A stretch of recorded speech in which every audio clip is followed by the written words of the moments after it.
দিনে 3 বেলা খানা, কিছুক্ষণ কামাই, পেশাব পায়খানা, ঘুম আর বাচ্চা হওয়া, সংসার। তো এই যদি হয় জিন্দিগি সেজদাবিহীন, নামাজবিহীন, আল্লাহকে না চিনা, তো এর মাঝে আর ওই জানোয়ারের মাঝে তফাৎ কি? বলেন না ভাইয়া? যুবক তোমরা বলো ভাই, নওজওয়ান তোমরা যারা নামাজ পড়ো না, হ্যাঁ তুমি মিলায় দেখো, হাইওয়ানের সাথে মিলাও। দেখো বন্ধু দেখো, চালাক ভাই বড়া নিজেরে। বাংলা পড়লে মানুষের চালাক হয় না, অঙ্ক ইংরেজি বই পড়লে চালাক হয় না, পদার্থ বিজ্ঞান, জীববিজ্ঞান, রসায়ন বিজ্ঞান বই পড়লে চালাক হয় না, উপার্জনকারী প্রাণী হয়, ইকোনমিক্যাল এনিমেল হয়, টাকা রোজগারের একটি প্রাণী হয়, দামি হয় না। দামি হয় কোরআন বুকে নিলে, কারণ দাম তো বোঝা উচিত।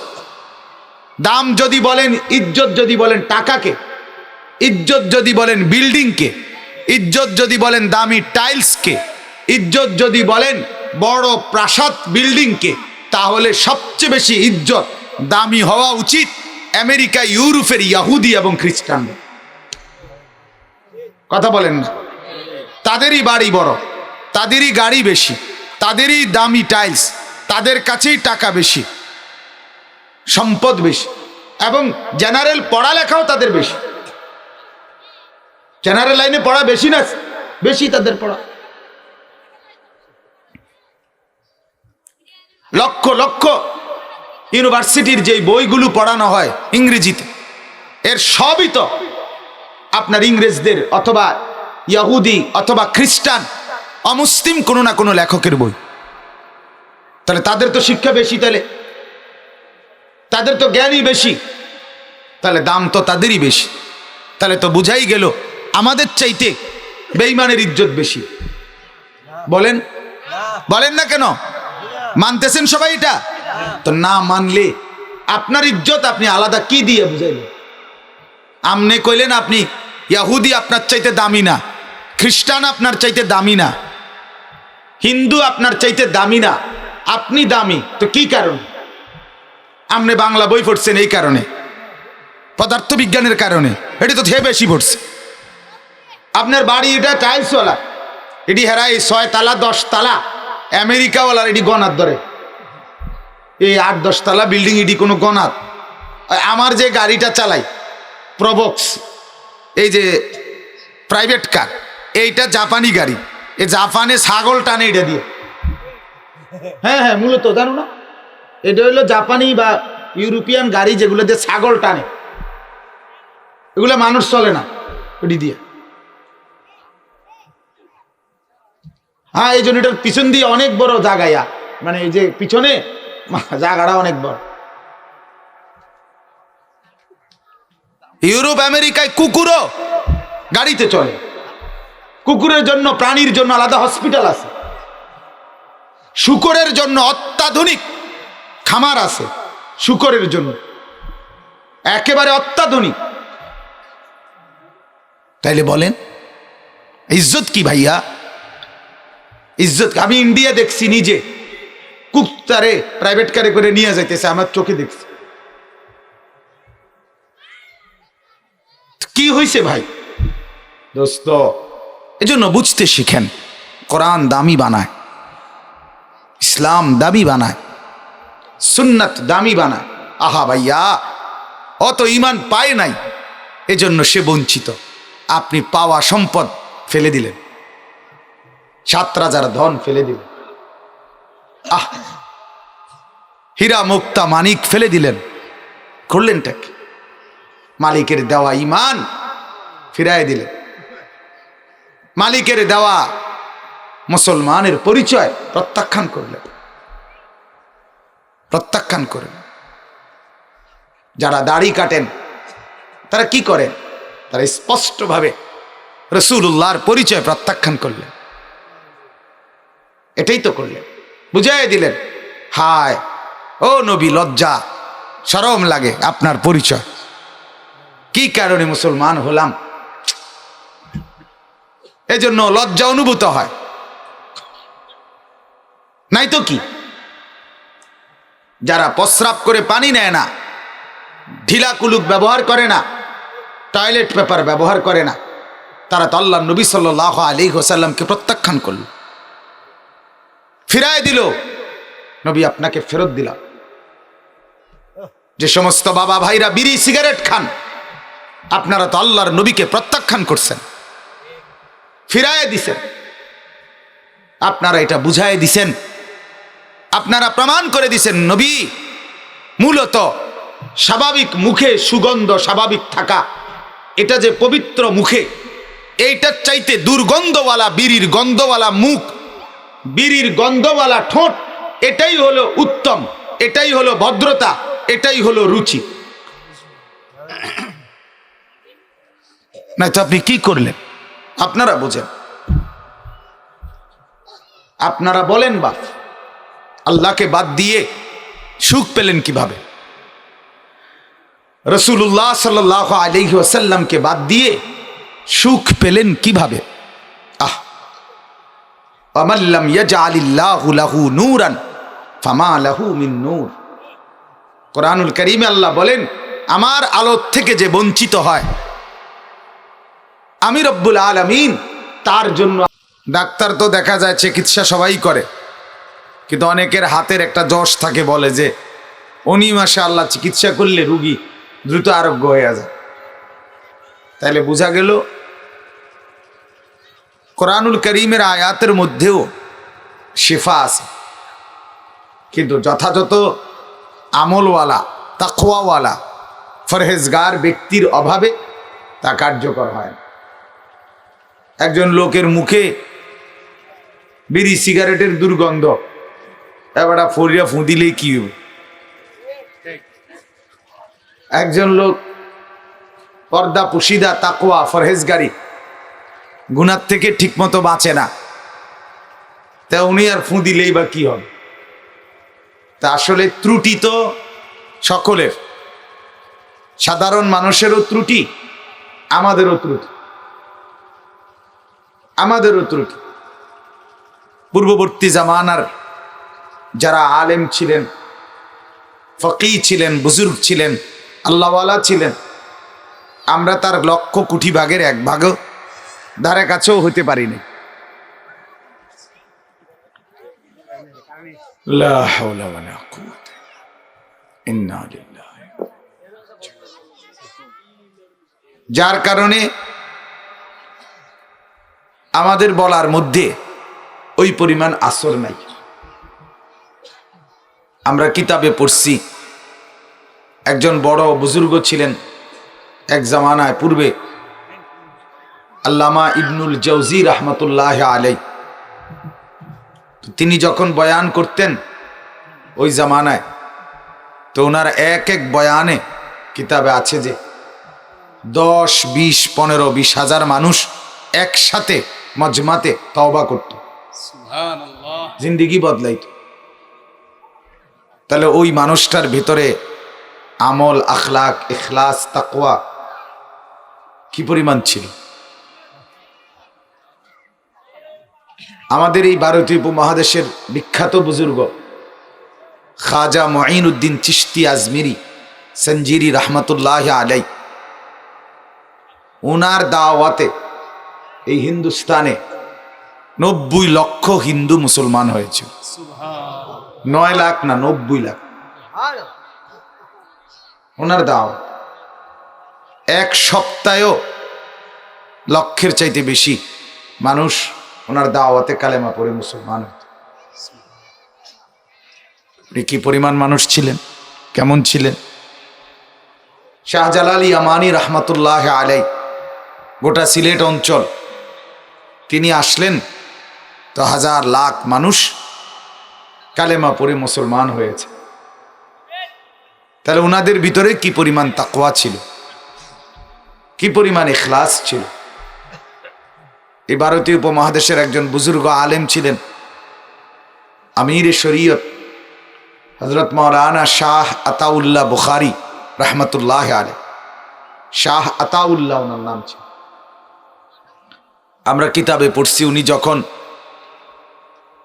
বয়ান করতেন, তো এই হিন্দুস্তান ভারতের শত শত হিন্দুরা তারা চতুর্দিকে দাঁড়ায়া ওনার কণ্ঠের কোরআনুল কারীম তেলাওয়াত শুনত।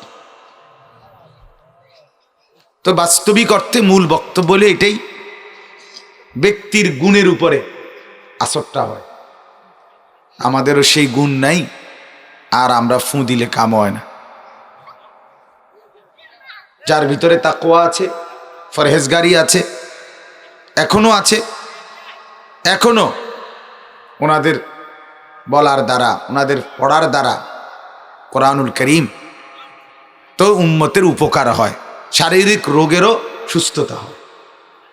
আমার বলার উদ্দেশ্য হলো, হাদিসেও এটার প্রমাণ আছে।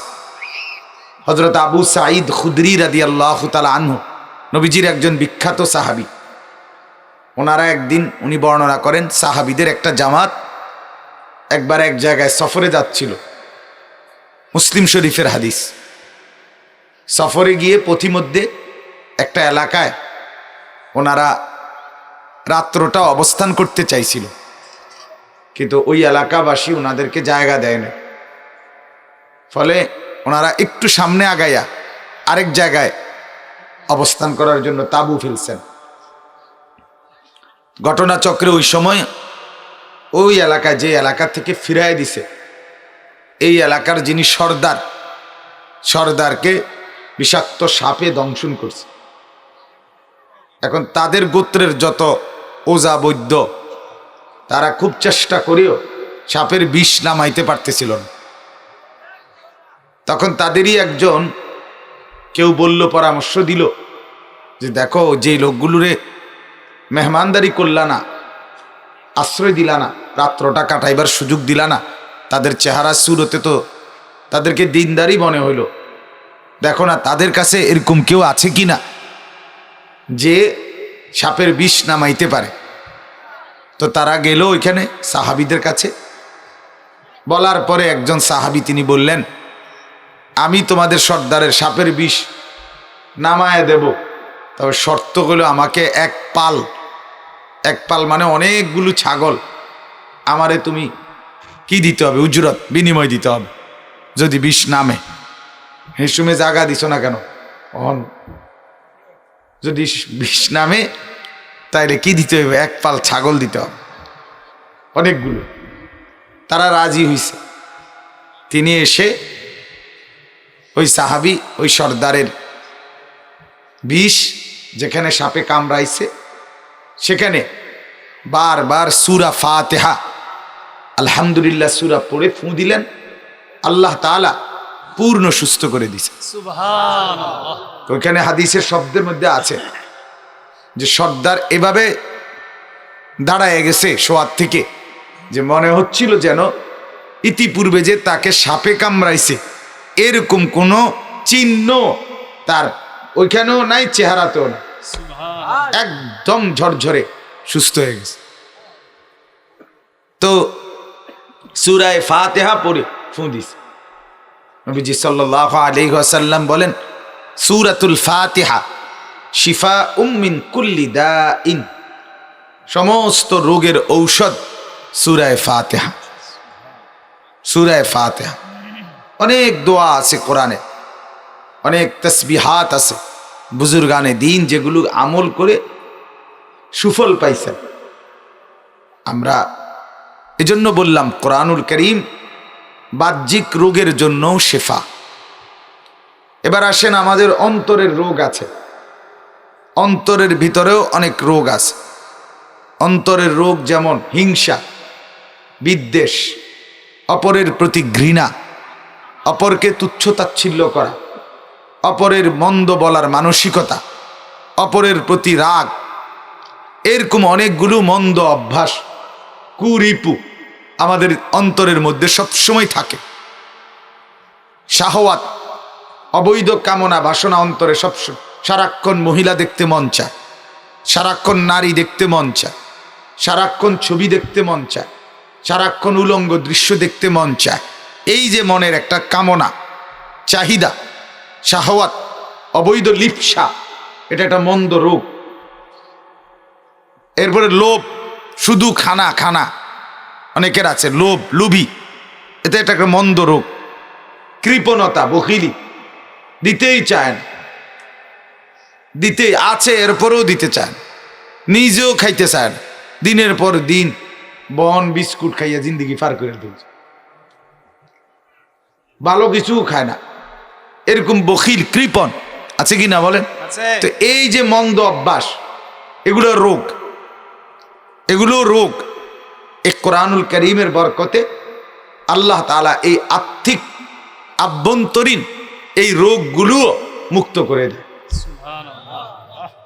এরপরে সমস্ত গুনাহ, প্রতিটা গুনাহ একটা একটা রোগ, প্রত্যেকটা গুনাহই একটা রোগ, এটাই একটা রোগ। আর গুনাহ থেকে কেউ বেঁচে থাকা, সে সুস্থ, স্বাভাবিক, সে স্বাভাবিক। মনে করেন একটা মানুষ মদ খায়, নেশা করে, সে কি স্বাভাবিক না অস্বাভাবিক? সহজ হিসাব। তাহলে গুনাহই একটা রোগ। একটা লোক সারাক্ষণ জুয়া খেলে, এই লোকটাকে সমাজের মানুষ সুস্থ স্বাভাবিক বলে না অসুস্থ বলে? অসুস্থ। এটার বিকৃত রুচির অধিকারী। জিনা, ব্যভিচার, ধর্ষণ, ব্যভিচারী, অশ্লীলতার পেছনে ছুটে, তো এটা তো একটা মন্দ অভ্যাস, এটা একটা রোগ।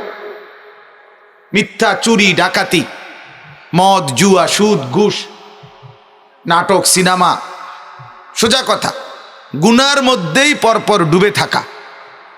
নেক কাজ করতে মনও চায় না, নেক কাজ করতে ফিরছেও না, গুনার পর গুনাহ, গুনার পর গুনাহ, একটার পর এক। সকাল থেকে পণ্য বেচছে মনে করেন 30 জন কাস্টমারের কাছে, সবার কাছেই মিছা কথা বেছে। এটা কেমন অভ্যাস বলেন আপনি? সবসময় একই রকম, সব সময় ঘরে এক তালে, প্রতিদিন টেলিভিশন চলে ঘরে, কোনো পেরেশানি নাই, কোনো আফসুসও নাই, কোনো চিন্তাও নাই, স্বাভাবিক হয়ে গেছে এটা। নিয়মিত বিড়ি খায় প্রতিদিন, 30 বছর ধরে লাগাতার এক তালে বিড়ি খাইতেছে, এটা একটা স্বাভাবিক হয়ে গেছে। তো এই লোকের এটা একটা বিকৃত রুচি, এটা একটা মন্দ অভ্যাস, এগুলা রোগ। এরা রোগী, এরা রোগী। এজন্য বললাম প্রত্যেকটা গুনাহ একটা একটা রোগ। এই সমস্ত গুনাহ থেকে বেঁচে থাকার জন্য, গুনাহের রোগ থেকে সুস্থ থাকার জন্য কোরআনুল কারীম সবচেয়ে কার্যকর ঔষধ। সুবহানাল্লাহ। তাহলে আল্লাহ তাআলা বললেন কোরআনুল কারীম শিফা। শিফা বলেন তো এই শব্দটা? শিফা বলেন না? শিফা, শিফাউন, এটা কোরআন। কুল হুয়া লিল্লাযীনা আমানু হুদাও ওয়া শিফা।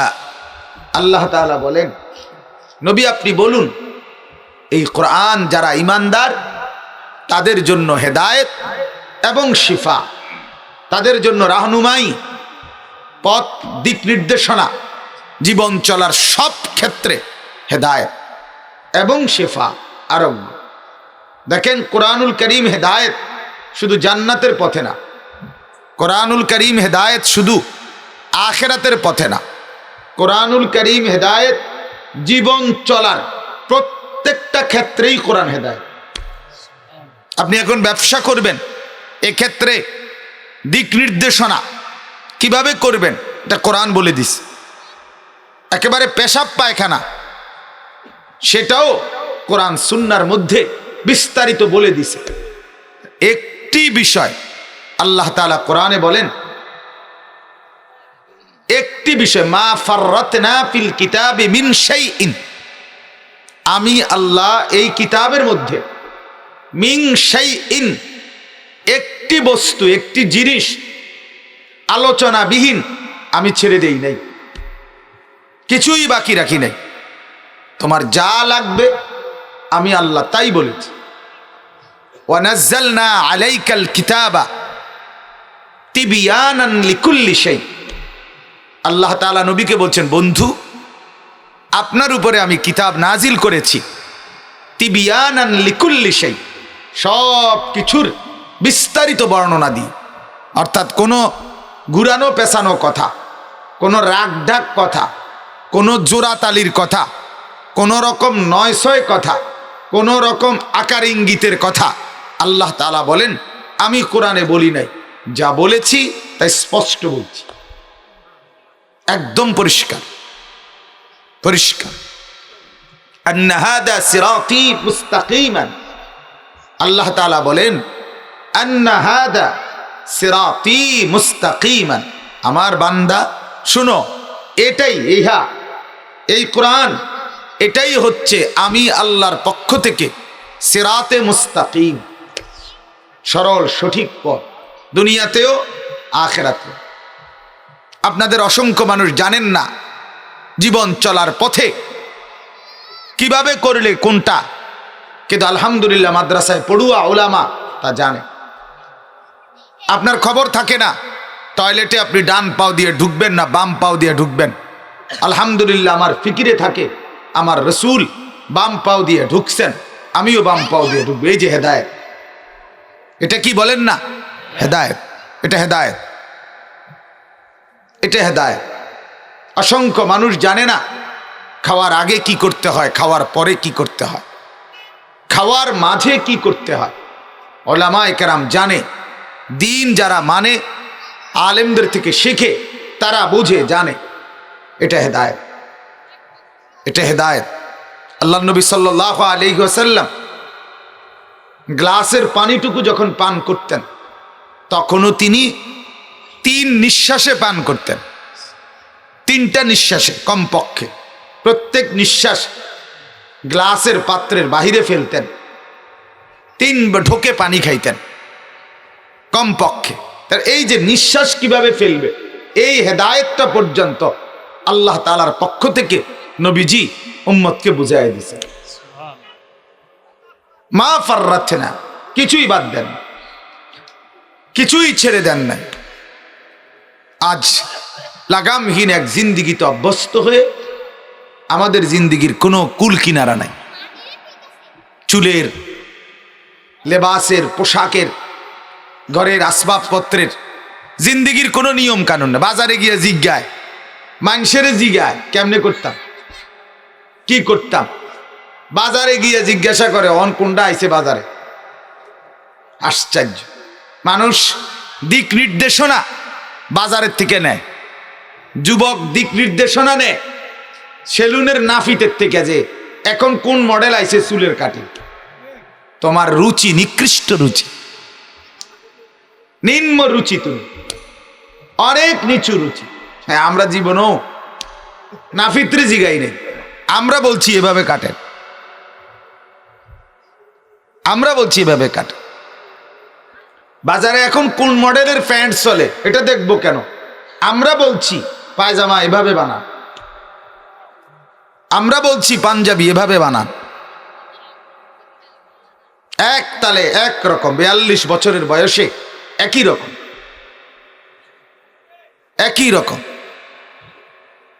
সেই 1990-91-তে যেভাবে পাঞ্জাবি পরছি, আজ 2023 সালেও এভাবেই পাঞ্জাবি পরি, একই রকম।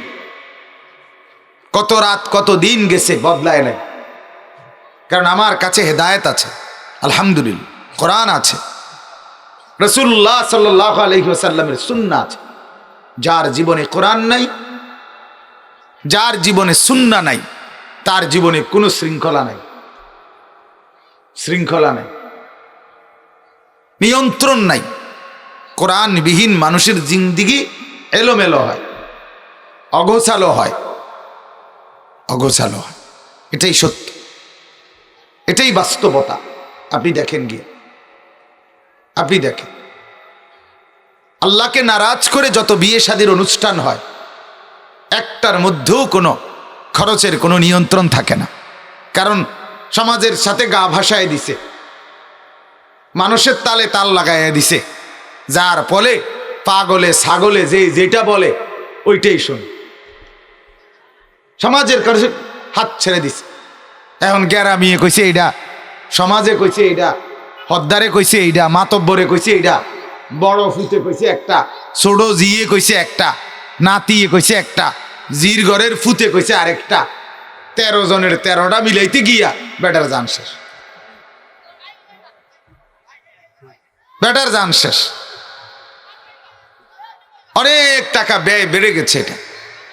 এজন্য বাপ, আল্লাহ তাআলা বলেন আন্না হাদা, আমার বান্দা সব বাদ দাও, শুধু এটা বুঝে নাও এটাই হচ্ছে সিরাতে মুস্তাকিম, এটাই আলো, এটাই একমাত্র মাইল ফলক, এটাই মাইল স্টোন। রাস্তার পাশে যেমন লেখা থাকে কিলোমিটার, ওইটা দেখলে আপোষে আর ডানে বামে তাকাইতে হয় না, আন্দাজ করা যায় এখান থেকে কোম্পানিগঞ্জ আর কয় কিলো। কোরআনুল করিম দেখলেই একজন ইমানদার এখান থেকেই কোরআন খুললে সে বুঝে নিবে এখান থেকে আমাকে জান্নাত পর্যন্ত পৌঁছতে যা লাগবে তা একদম স্পষ্ট করা আছে, স্পষ্ট করা আছে। ফাত্তাবিউহু, আল্লাহ তাআলা বলেন ফাত্তাবিউহু, আমার বান্দা এটাই সিরাতে মুস্তাকিম কোরআন, তুমি কেবল একেই গ্রহণ করো, এটাকেই অনুসরণ করো। ওয়ালা তাত্তাবিউস সুবুলা, কোরআনকে বাদ দিয়ে অন্য কারো কোনো পথে তুমি যেও না, অনুসরণ করো। ওইতে কইছে, হেইতে কইছে, দাদায় কইছে, জেডায় কইছে, এইসব সংবং করুন।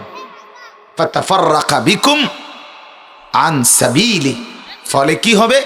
আল্লাহ বলেন এটা বাদ দিয়ে অন্য পথে গেলে তুমি মূল পথ হারাইয়া বিচ্ছিন্ন হয়ে যাবে, ছিন্ন ভিন্ন হয়ে যাবে। ইহুদি বলবে একরকম, খ্রিস্টান বলবে একরকম, হিন্দু বলবে একরকম, বৌদ্ধ বলবে আরেক রকম, নাস্তিক বলবে আরেক রকম, মুরতাদ বলবে আরেক রকম, দুশ্মন বলবে আরেক রকম, বাংলা সিনেমার নায়ক বলবে একরকম, হিন্দি সিনেমার নায়িকা বলবে আরেক রকম, ইংরেজি সিনেমার নায়িকা বলবে আরেক রকম। এক একজন এক এক রকম বলে তোমার জিন্দিগিটা লন্ড ভন্ড করে দিবে। এজন্য নওজওয়ানদের কাছে গ্রহণযোগ্য কোনো ফ্যাশন নাই, নওজওয়ানদের কাছে গ্রহণযোগ্য কোনো দিক নির্দেশনা নাই, কারণ পুরা জিন্দিগি ছেড়ে দিছে মোবাইলের হাতে, দেখা দেখির হাতে, ছবির হাতে। ওরা যেভাবে বলে ওইভাবে আপনার একেবারে মানে স্পষ্ট দেখা যাইতেছে যে মাথার চুলের এই জায়গাটারে কাইটা মনে যেন দাগ দিয়া লোহা গরম কইরা অথবা আপনার আগুনের মধ্যে গরম করে সেক দিছে, মনে এটার দাগ দিয়া লাইছে, এইটারে তার কাছে ফ্যাশন মনে হয়। বর্বর কি এরকম বর্বর হয়? মূর্খ কি এমন মূর্খ হয়? আপনি বলেন। বেকুব বুঝি মানুষ এমন বেকুব হয়। হয় কোরআন যখন বঞ্চিত হয়, দিন থেকে যখন মানুষ বঞ্চিত হয়ে যায়, বিশ্বাস করেন কোরআনে আল্লাহ বলছে ওই মানুষগুলো আহম্মক হয়। আকসারুহুম লা ইয়াকিলুন লা ইয়াফকাহুন জাহিলুন ফাসিকুন। এরা ফাসিক হয়, এরা জাহেল হয়, এরা বেকল হয়, এরা অবুঝ হয়। আল্লাহ বলছে যার জিন্দিগিতে কোরআন নাই সে অবুঝ, সে বেকল। লা ইয়াকিলুন, আক্কল নাই। লা ইয়াফকাহুন, সে বোঝে না কিছু। জাহেল, সে জাহেল। এজন্য বাপ, লম্বা কথা বলে নিলাম। কোরআনুল করিম প্রতিদিন আমি কিছুক্ষণ বলি, আমার এটা তবিয়ত, বলার চেষ্টা করি প্রতিদিন। প্রথমেই বলে নেই কোরআনই জিন্দিগি। আল্লাহ নবী সাল্লাল্লাহু আলাইহি ওয়াসাল্লামের সুন্নতি সুন্দর, সুন্নতেই সুন্দর। আপনি দেখেন এখনো নামাজি লোক, আলেম ওলামা, মাদ্রাসার তালেব ইলম সুন্নার আলোকে, কোরআন সুন্নার আলোকে যে সাজগোজ, যে ডিজাইন, এটা সবার কাছে একেবারে ভালো মন্দ সর্বশ্রেণীর কাছেই শ্রদ্ধেয়। একজন নামাজিকে, একজন মাদ্রাসার তালিব ইলমকে যদি সে যথাযথ মাদ্রাসার নিয়ম মেনে চলে, ওস্তাদের নিয়ম মেনে চলে, তাহলে যেই কোনো মানুষ, সে মদ করুক, গাঁজা করুক, ফেন্সি করুক, ডাইল খোর হোক, সে ঠিকই তাকে শ্রদ্ধা করবে, সম্মান যোগাবে। এজন্য কোরআন দামি বানায়। ইন্না হাদাল কোরআনা ইয়াহদি লিল্লাতি হিয়া আকওয়াম। আল্লাহ বলে যে কোরআনকে মজবুত ভাবে ধরে, কোরআন তাকে হেদায়েত দেয়। নবীজি বলেন ইন্নাল্লাহা ইয়ারফাউ বিহাদাল কিতাবি আকওয়ামান ওয়া ইয়াদাউ বিহি আখারিন। নবীজি বলেন নিশ্চয়ই এই কোরআন বহু মানুষকে দামি বানাইছে, এই কোরআন বহু মানুষকে অপদস্থ করছে, অপদস্থ করছে। আপনারা জানেন আমার গ্রাম, আমি যেই গ্রামের ছেলে, ওই গ্রামে মাত্র 270-80 জন ভোটার, ছোট্ট একটা গ্রাম।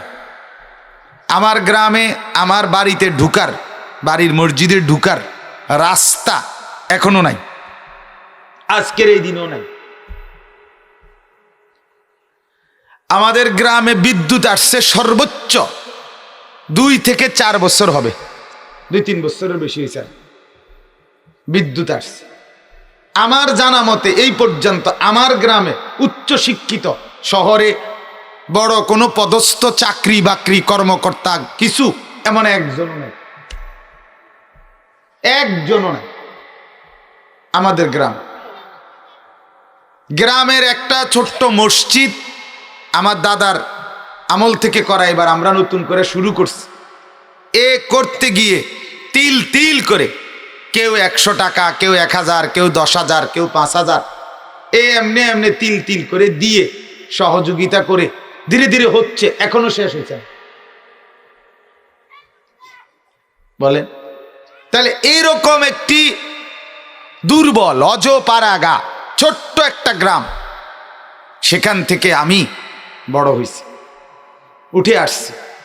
আজকে আপনাদের সামনে বসায়া অসংখ্য মানুষের কাছে মহব্বতের পাত্র, শুধু আল্লাহর কসম কোরআনের বড়।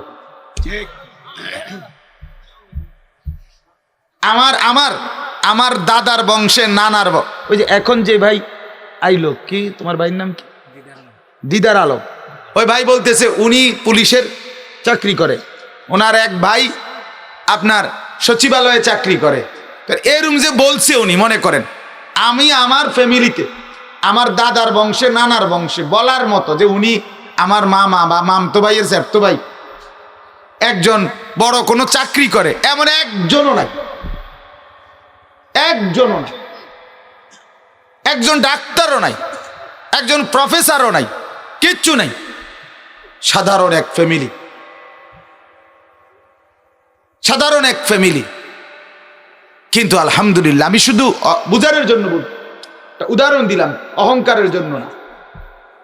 সেখান থেকে রব্বুল আলামিন আজকে মানুষের কাছে প্রিয়, মহব্বতের অগণিত যুবক আমাদেরকে ভালোবাসে, তো শুধু একটাই কারণ, আল্লাহ কোরআনের ভরসা। এজন্য বললাম আর কি, কথার কথা, কোরআন দামি বানাইস।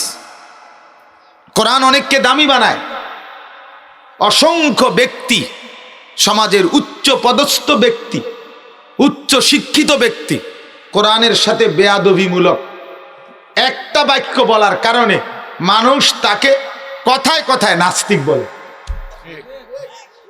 কথায় কথায় নাস্তিক বলে, কথায় কথায় গালি দেয়, মন্দ কথা বলে। এরকম বহু ব্যক্তি আমাদের বাংলাদেশে আছে, যারা কথায় কথায় জুতার বাড়ি খায়, কথায় কথায় মানুষের ঘৃণা কুড়ায়। তাইলে এই যে অপদস্থ হইল, বেজ্জুতি হইল, এই বেজ্জুতি কোরআনের থেকে অবমূল্যায়নের কারণে কোরআন তাদেরকে বেজ্জুতি করছে। এজন্য বললাম, কোরআন নবীজি বলছেন অনেককে দামি বানায়, কোরআন অনেককে অপদস্থ বানায়, অপদস্থ বানায়। আপনাদের ছেলেরা, আপনাদের মেয়েরা, আপনাদের সন্তানরা নিশ্চিত দামি হতো যদি আল্লাহর কোরআন পড়ত। এটাই সত্য। কোরআনকে সাথে নিয়ে যদি বাকিগুলো পড়ে নিত, কোনো অসুবিধা হইত না। কিন্তু কোরআনকে বাদ দিয়ে বাকি অনেক কিছু পড়ার পরেও দামি হইতে পারল না, দামি হইতে পারল না। আর কোরআনকে সঙ্গে নিয়ে বাংলা, অঙ্ক, ইংরেজি, পদার্থ, জীববিজ্ঞান বাকিটুকু পড়লে অসুবিধা ছিল না, কোনো সমস্যা ছিল না, ইজ্জত ঠিকই থাকত। এই জন্য আমি বললাম মাদ্রাসার পরিচয় মানি আজকের এই বীর মুক্তিযোদ্ধা মোহাম্মদ আবু তাহের হাফিজিয়া মাদ্রাসা। মনে করেন মাদ্রাসা যেখানে শব্দ, তো এর পরিচয়ই হলো যাদের রাত এবং দিন। মাদ্রাসা কাকে বলে?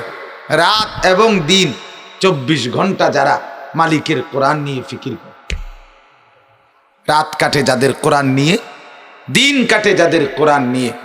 ঘুমাবার আগে যারা কোরআন পড়ে, ঘুম থেকে উঠে যারা কোরআন পড়ে। ফজরের নামাজ 6 বছরের বাচ্চাও জামাতের সাথে পড়ে, ওইটার নাম মাদ্রাসা।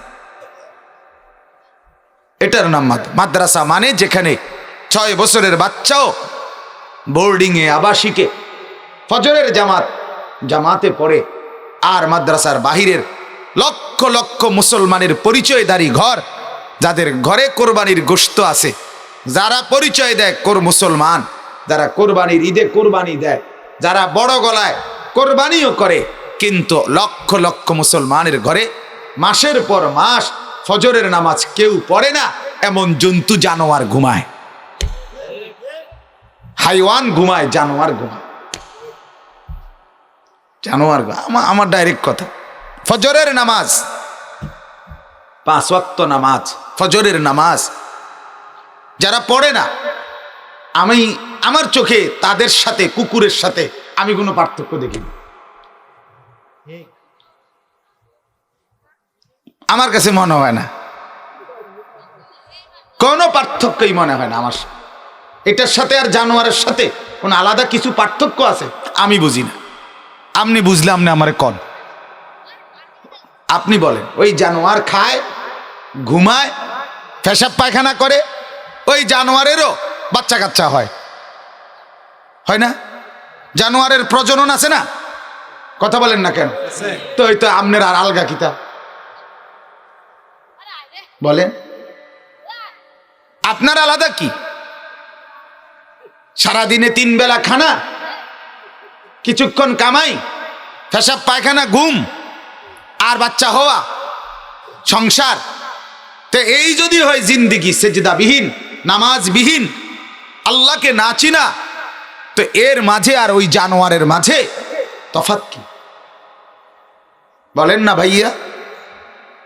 যুবক তোমরা বলো ভাই, নওজওয়ান তোমরা যারা নামাজ পড়ো না, হ্যাঁ তুমি মিলায় দেখো, হাইওয়ানের সাথে মিলাও।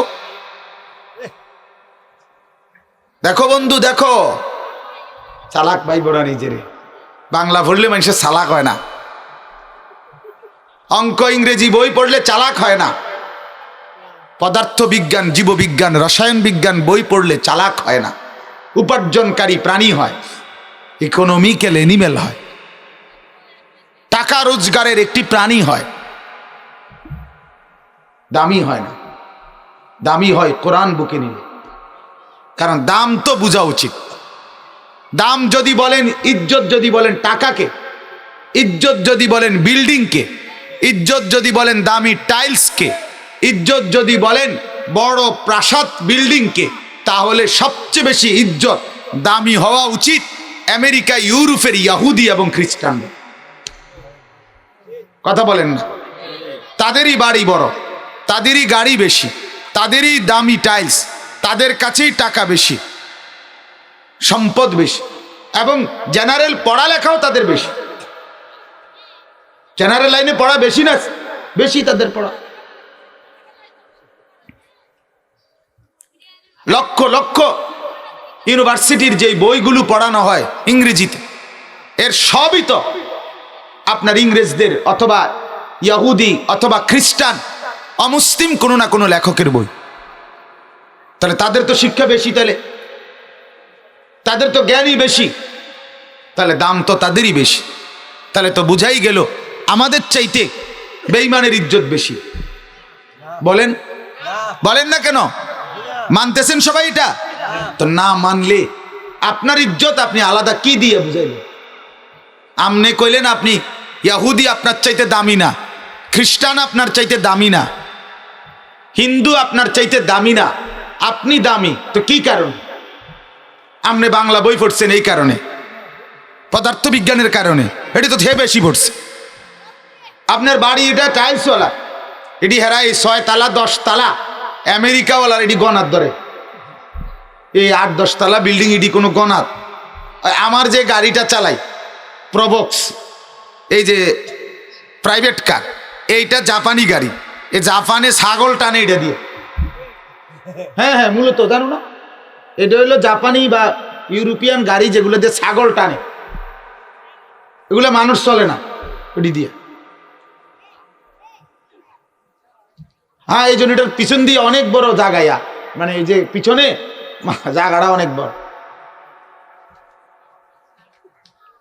ইউরোপ আমেরিকায় কুকুরও গাড়িতে চলে, কুকুরের জন্য, প্রাণীর জন্য আলাদা হসপিটাল আছে, শূকরের জন্য অত্যাধুনিক খামার আছে, শূকরের জন্য একেবারে অত্যাধুনিক। তাইলে বলেন ইজ্জত কি ভাইয়া? ইজ্জত। আমি ইন্ডিয়া দেখছি নিজে, কুত্তারে প্রাইভেট কারে করে নিয়ে যাইতেছে, আমার চোখে দেখছি।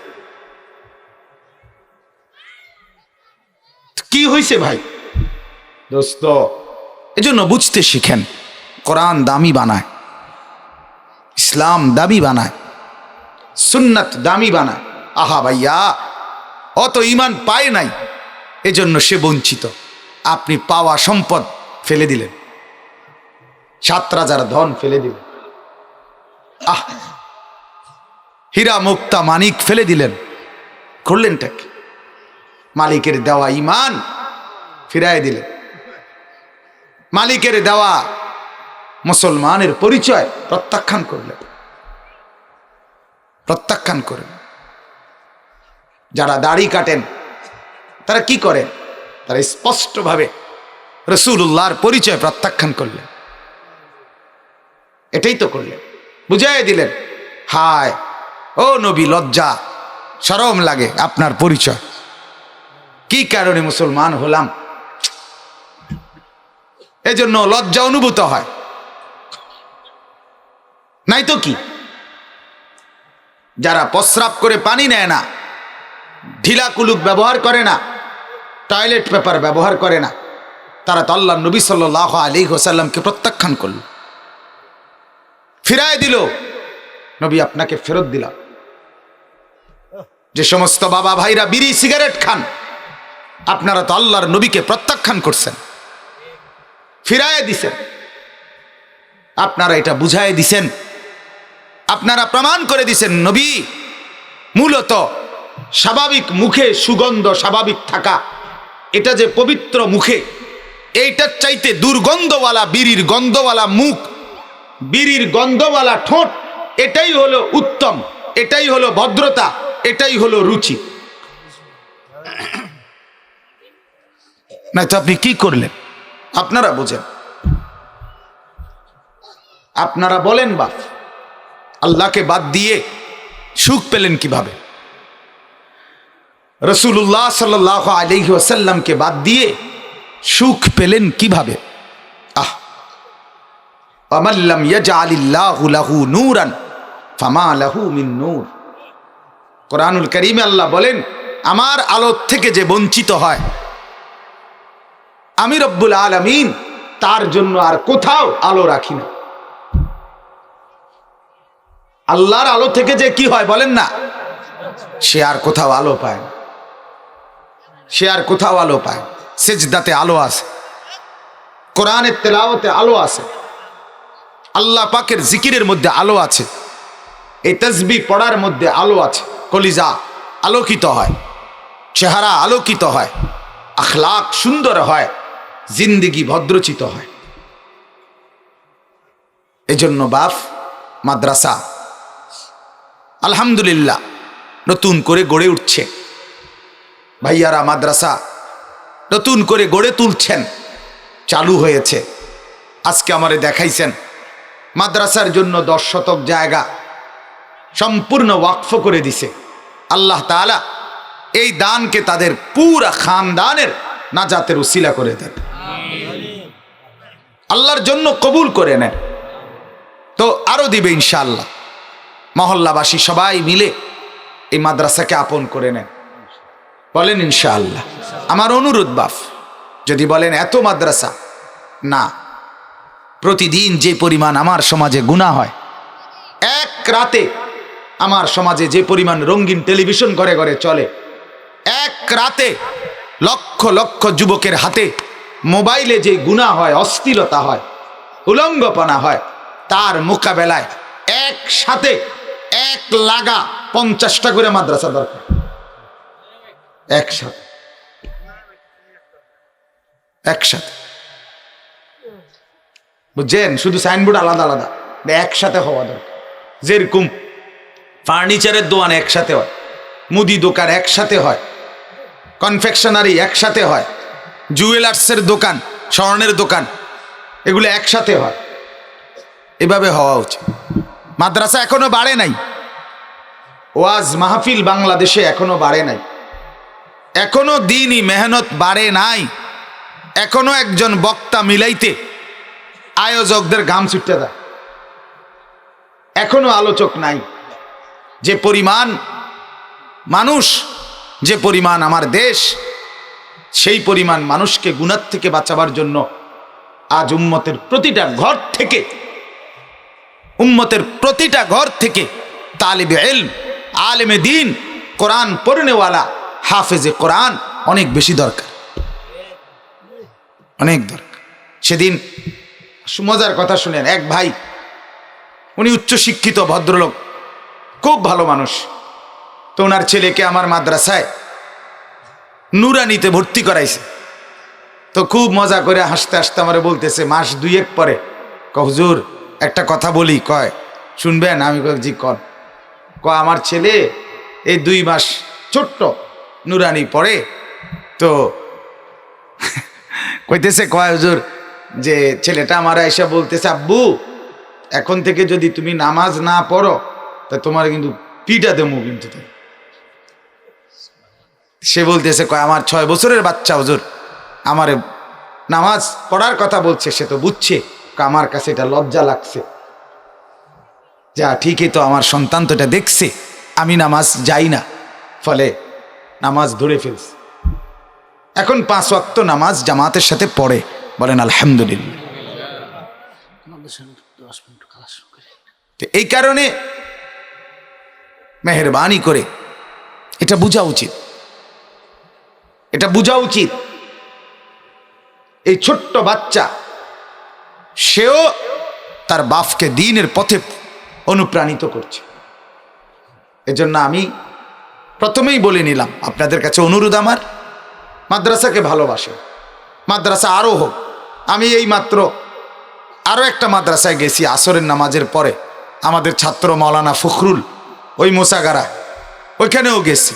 ওই মাদ্রাসাও নতুন করে দোয়া হয়েছে, আজকে উদ্বোধন হয়েছে, সবক শুরু হয়েছে, প্রায় 60-65 জন বাচ্চা ভর্তি হয়েছে, আলহামদুলিল্লাহ। চতুর্দিকে যদি আরো মাদ্রাসা হয়, এরপরেও দেখবেন গুনার তুলনায়, নাফরমানির তুলনায় এখনো মাদ্রাসার পরিমাণ কম। আপনি তো দেখেন এত মসজিদ, এত মাদ্রাসা, কিন্তু মানুষের আমলের হালাত দেখেন, কথা বলেন না।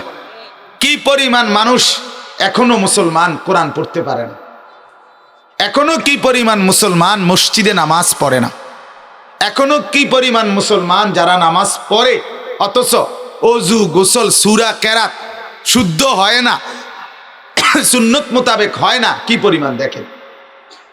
আমি আজকে ওই দুলাল মেম্বার, ওনার সাথে গেছি, ওই ভিতরে একটা মসজিদ নতুন করে হইছে, এই মসজিদে আমিও অনেকবার মাহফিলে গেছিলাম, ওইখানে গিয়ে দেখছি অনেক সুন্দর মসজিদ হয়েছে। একটু আগায়া দেখছি আরো একটা সুন্দর মসজিদ। তা না, আমি বললাম যে ভাই, যেই পরিমাণ মসজিদ আলহামদুলিল্লাহ এখন গ্রামে গ্রামে সুন্দর টাইলসওয়ালা অত্যাধুনিক চমৎকার মসজিদ হয়েছে, আলহামদুলিল্লাহ, দেখবেন অচিরেই এই মসজিদগুলোতে আল্লাহ তাআলার দয়ায় ইনশাআল্লাহ উপযুক্ত, প্রতিটা মসজিদে যদি উপযুক্ত মজবুত একেবারে বিদগ্ধ আলেম যদি ইমামতি করে, উম্মতের চেহারা, উম্মতের আখলাক, জিন্দেগি আরো বদলায় যাবে। ঠিক। মসজিদ ব্যয় খরচ হয়েছে 1 কোটি টাকা, ইমাম সাহেবের বেতন নির্ধারিত হয়েছে 4,000 টাকা। কোনোভাবেই মসজিদের সাথে এই ইমামের বেতন এটা মানানসই হলো না। কথা বলেন না কেন? হলো না। আর 4,000 টাকা দিয়ে আপনি উপযুক্ত একজন আলেম আপনি পাবেন না, আপনি পাবেন না।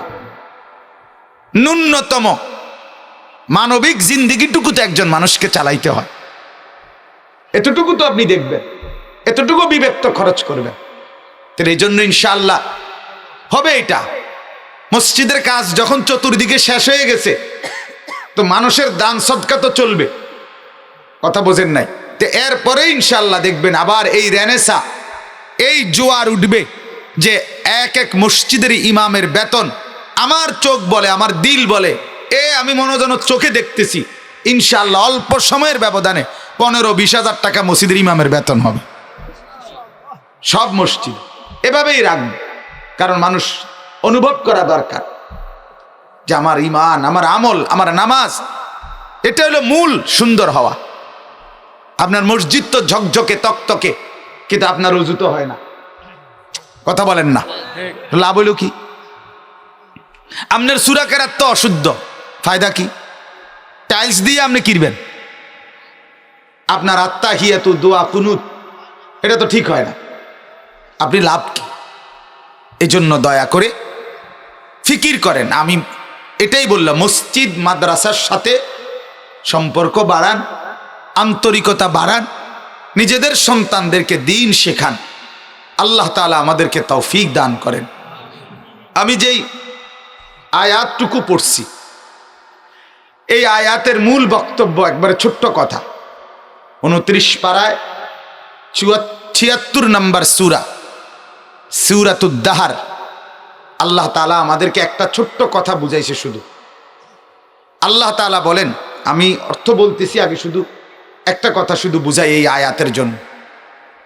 এই যে গোটা পৃথিবী, আসমান, জমিন, চন্দ্র, সূর্য, গ্রহ, নক্ষত্র, আলো, অন্ধকার, রোদ, বৃষ্টি, একেবারে আকাশ, জমিন, গাছপালা, তরু লতা, ফল মূল, নদ নদী, পানি, বৃক্ষ লতা, সব কিছু, এই সবটা পৃথিবী সাজিয়ে আল্লাহ তাআলা মূলত আমরা যারা এই মানুষ, আমাদের প্রত্যেকের সৃষ্টি মায়ের পেট থেকে বের হওয়ার পূর্বে আমরা একেবারে শুরু যেখান থেকে, পৃথিবীর এই মাটির কণা, পৃথিবীর এই বালু কণা, পৃথিবীর এই অগণিত খাদ্য ভাণ্ডার থেকে আল্লাহ তাআলাই অসংখ্য খাদ্য কণা, বালু কণা, পানির কণা একত্রিত করে এক বাবার খাবার হিসাবে তাকে খাওয়াইছেন।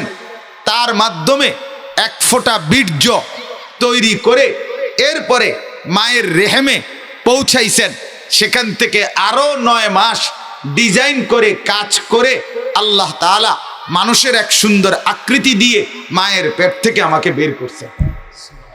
তো আল্লাহ তাআলা বলেন, বান্দা তুমি যদি বুঝো, ভাবো, বিবেক থাকে, তাহলে তুমি বুঝবা আমি রব্বুল আলামিন তোমাকে বানাইবার আগে, মায়ের পেট থেকে মানুষের আকৃতি দিয়ে বানাইবার আগে, তোমার এই ছোট্ট দেহের উপাদান কণিকা, এটা গোটা পৃথিবীময় ছড়িয়ে ছিটিয়ে ছিল।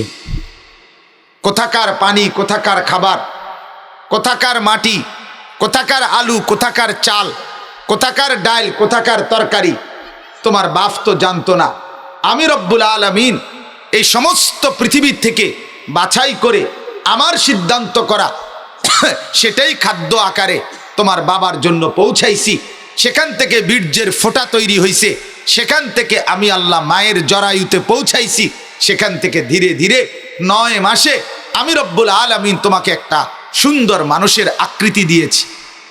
আল্লাহ তাআলা বলেন, এই আমি তোমাকে বানাইতে গিয়ে আমি রব্বুল আলামিন গোটা পৃথিবীকে ব্যবহার করছি, গোটা পৃথিবী ব্যবহার হয়েছে, আমার পুরা সৃষ্টি জগৎটা তোমার পিছনে ব্যবহার হয়েছে। তুমি জানো না, কেউ জানে না। তোমাদেরকে বানাবার আগে তুমি কিভাবে পৃথিবীর মধ্যে ছড়িয়েছিলা, পৃথিবীর কোন জায়গায় তোমার খাদ্যের কোন কণা, কোনটা কোথায় ছিল, কেউ জানতো না। আল্লাহ তাআলা বলেন, হাল আতা আলাল ইনসানি হিনুম মিনাদ দাহরি লাম ইয়াকুন শাইআম মাযকুরা।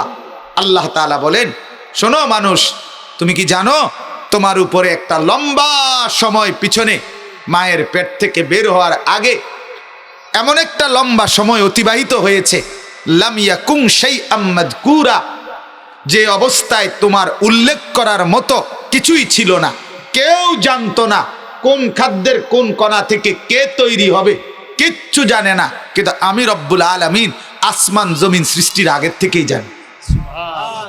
আমি সব নির্ধারণ করছি, কেউ জানতো না। এক অজানা অনস্তিত্ব অবস্থা থেকে আমি রব্বুল আলামিন তোমাকে ইন্না খালাকনাল ইনসানা, দ্বিতীয় আয়াত, মিন নুতফাতিন আমশাজ।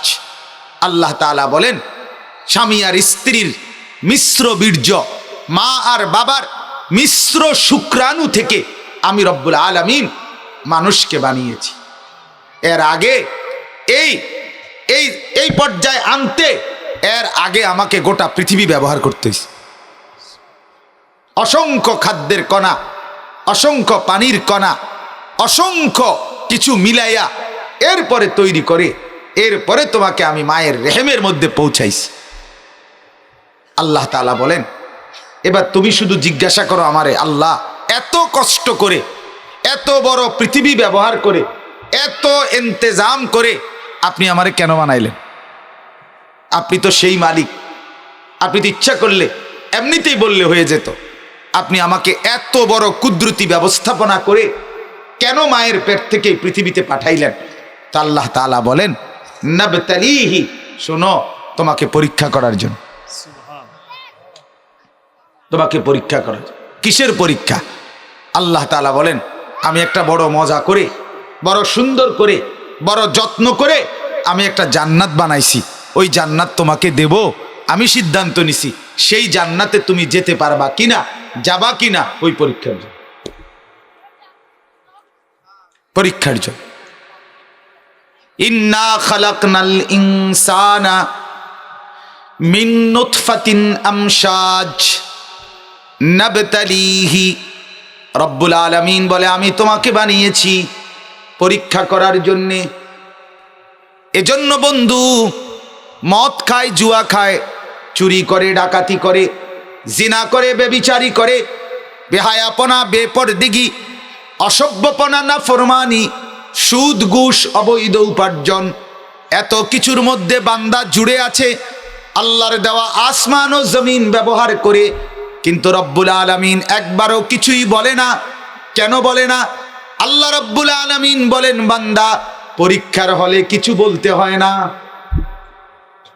পরীক্ষার হলে স্যারে হুজুরে দেখে ওনারই ছাত্র ভুল লিখতেছে, কিন্তু উনি কিছুই বলে না, কারণ এখন যে পরীক্ষা চলছে।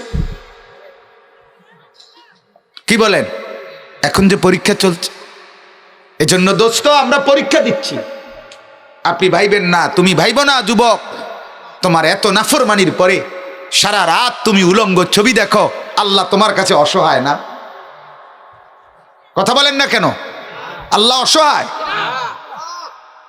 আপনি বছরের পর বছর সুদ খান, ঘুষ খান, মিথ্যা বলেন, চুরি করেন, আল্লাহ কিছুই বলছে না, মানে কি? পারতেছে না।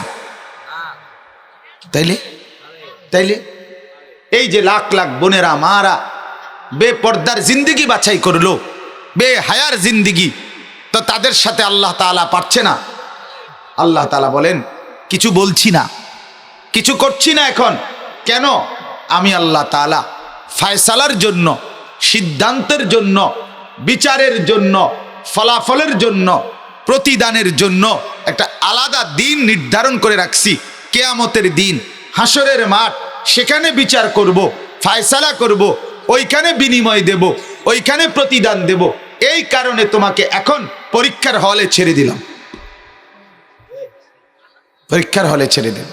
কোরআনুল কারীমের মধ্যে আছে, ওয়ালাউ ইউআখিযুহুমুল্লাহু বিমা কাসাবু লাআজ্জালা লাহুমুল আযাব। আল্লাহ বলে, বান্দা তোমার প্রত্যেকটা নাফরমানির বিনিময়ে আমি যদি চাইতাম তো নগদ জলদি তোমাকে শাস্তি দিতে পারতাম। প্রতিটা মিথ্যার পরে তোমারে যদি ফেরেশতা একটা থাপ্পড় দিত তো তুমি বুঝতে। যখনই তুমি মোবাইলে উলঙ্গ ছবি খুললা, ফেরেশতা যদি তোমার একটা থাপ্পড় দিত তুমি বুঝতে। ফজরের নামাজ না পড়ে তুমি যে ঘুমায়েছিলা, ফেরেশতা এসে যদি ফাঁসার মধ্যে একটা লাথি মারতো তো ঠিকই বুঝতে। এক লাথির লগে তুমি এখান থেকে 1000 মাইল দূরে যখন ছিটকাইয়া পড়তা তো ঠিকই বুঝতা নামাজ কাকে বলে। কথা বলেন না কেন? কিন্তু রব্বুল আলামিন বলে পরীক্ষা নিচ্ছি, যে পরীক্ষা চলতেছে, যে কোরআনুল কারীমে বহুবার আল্লাহ বলছে লিয়াবলুয়াকুম, তোমাদের পরীক্ষা করার জন্য, ওয়ানাবলুকুম, আমি তোমাদেরকে পরীক্ষা করছি, ওয়ালা নাবলুয়ান্নাকুম, আল্লাহ বলেন আমি অবশ্যই তোমাদেরকে পরীক্ষা করব। আহাসিবান নাসু আন ইউতরাকু আন ইয়াকুলু আমান্না ওয়া হুম লা ইফতানুন, আল্লাহ বলেন তুমি কি মনে করেছো আমি তোমাকে ছেড়ে দেব? না, পরীক্ষা নেব। এই বারবার এই কথাইটা আল্লাহ বলছে, পরীক্ষা পরীক্ষা পরীক্ষা। এখন শেষের কথা হলো, এবার আল্লাহ তাআলা আপনাকে আমাকে বানাইছেন, এটা আমরা বুঝছি। পুরা বিশ্ব ব্যবস্থাপনাকে সাজিয়ে আমার এই শরীরের মধ্যে গোটা পৃথিবীর উপাদান মিশ্রিত আছে, আছে কি না বলেন না? আছে, আছে।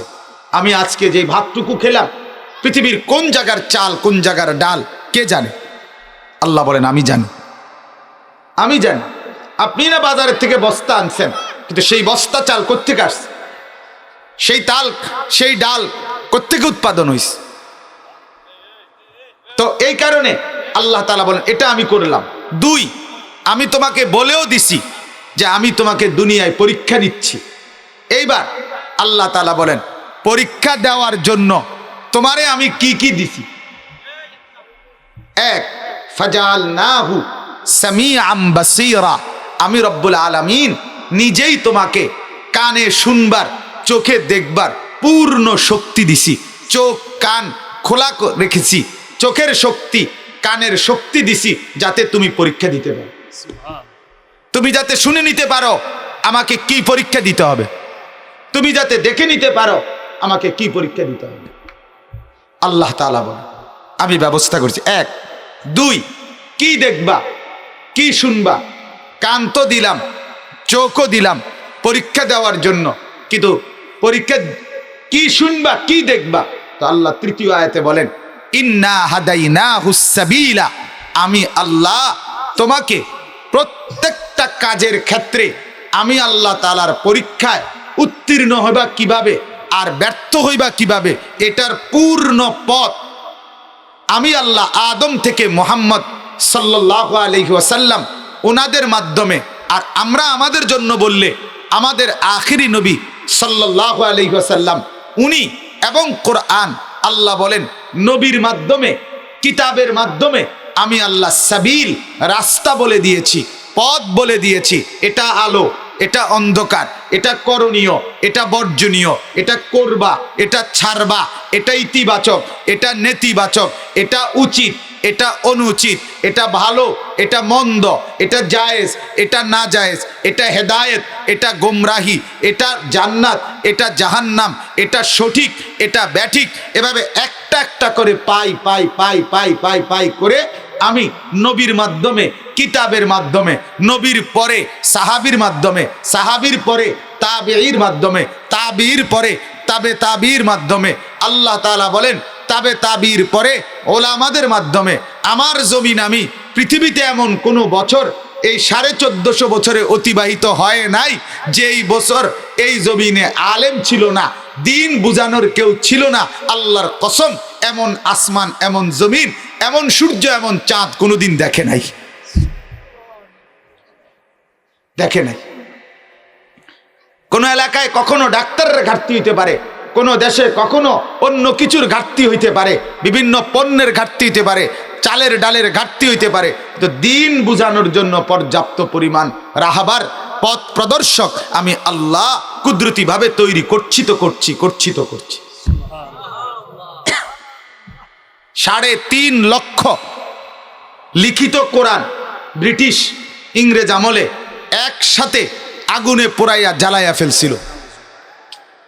কমপক্ষে 14,000 আলেমকে 3 দিনে 1857 সনের আজাদি আন্দোলনের পরে ইংরেজরা, ব্রিটিশরা এই উপমহাদেশে ফাঁসিতে রাস্তার দুই পাশের গাছে ঝুলাইছিল। হাজার হাজার আলেম, হাজার হাজার ৮০,০০০ মাদ্রাসা, ৮০,০০০ মাদ্রাসা এই দিল্লিতে ইংরেজ আমলে বন্ধ করে দিছিল। এই ওয়াকফ সম্পত্তি, লাখেরাত সম্পত্তি বাজেয়াপ্ত করে দিছিল। চতুর্দিকে কোণঠাসা করছিল ব্রিটিশ। সেই ইতিহাস যারা বিবেকবান পড়ে দেখেন, ১৯০ বছরে তাদের মূল সাধনা ছিল উপমহাদেশের সব কিছু ইংল্যান্ডে নিয়ে যাওয়া, আর দ্বিতীয় স্বপ্ন ছিল মুসলমানদেরকে ভিটা মাটি, ইমান, আমল সর্বকিছুতে বঞ্চিত করে নিঃশেষ করে ফেলা।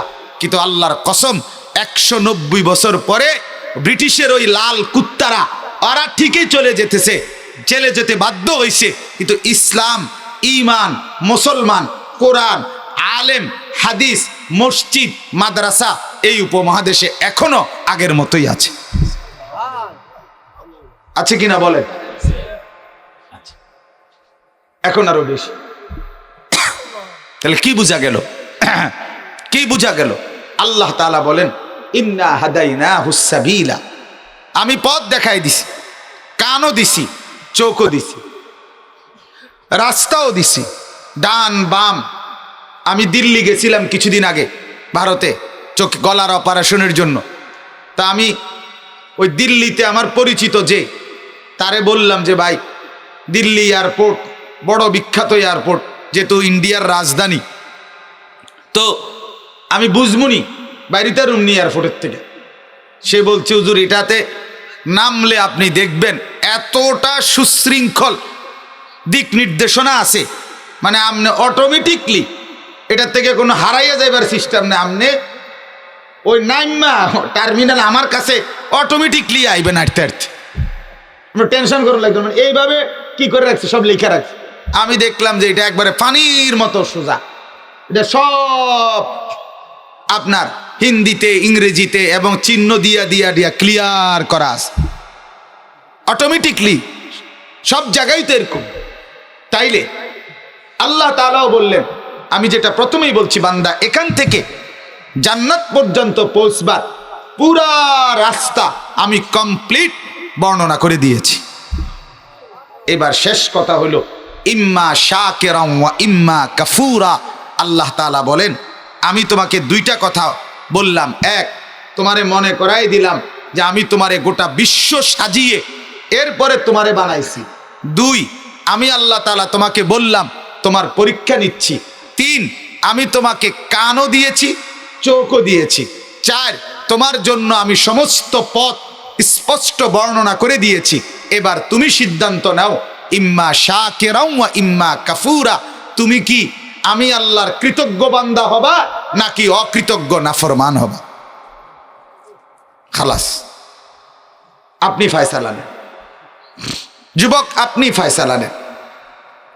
শুধুমাত্র দুনিয়া, এই রং তামসা, আনন্দ ফুর্তি, নারী নর্তকী, নাচ গান, জিনা, ব্যভিচার, আর যারা উপার্জন করেন তারা সুদ, ঘুষ, মিথ্যা, ধোঁকা, প্রতারণা, আর মা আর বোন বেহায়া বেপর্দা নাচ গান, বাজারে বাজারে ঘোরা, নিজের শরীর প্রদর্শন করা, এইটার মধ্যেই যদি জীবনের সুখ খুঁজে পান, তৃপ্তি খুঁজে পান, তো এটাও মনে রাখেন আখেরাত বরবাদ করে দিলেন, আখেরাত নষ্ট করে দিলেন, জাহান্নাম নিজের জন্য নির্ধারণ করলেন, আল্লাহ তাআলার অকৃতজ্ঞ বান্দা হিসাবে নিজেকে পরিচিত করলেন।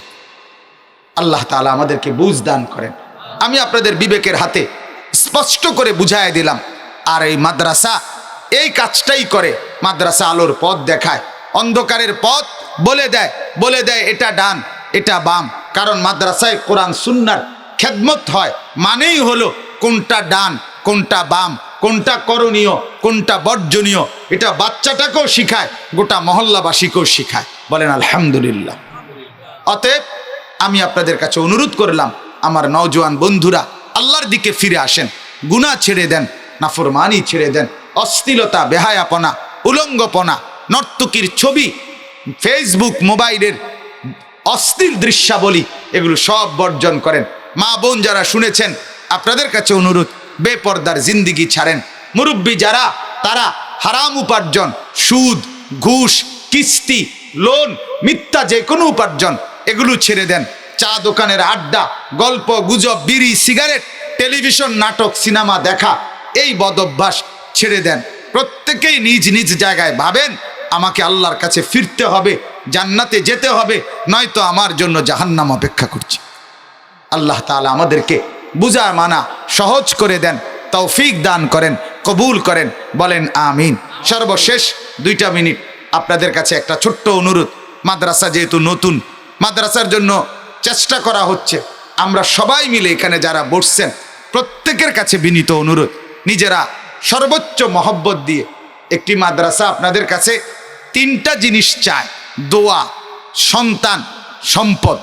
এটাই নিয়ম। বুজুর্গরা বলে কোনো মানুষ যদি কোনো মাদ্রাসার জন্য দোয়া করে, সন্তান পড়তে দেয়, কিছু দান সাদকা করে, তো আল্লাহ তাআলা আশা করা যায় হাসরের ময়দানে মাদ্রাসাওয়ালাদের সাথেই তাকে হাসরে দাঁড় করাবেন।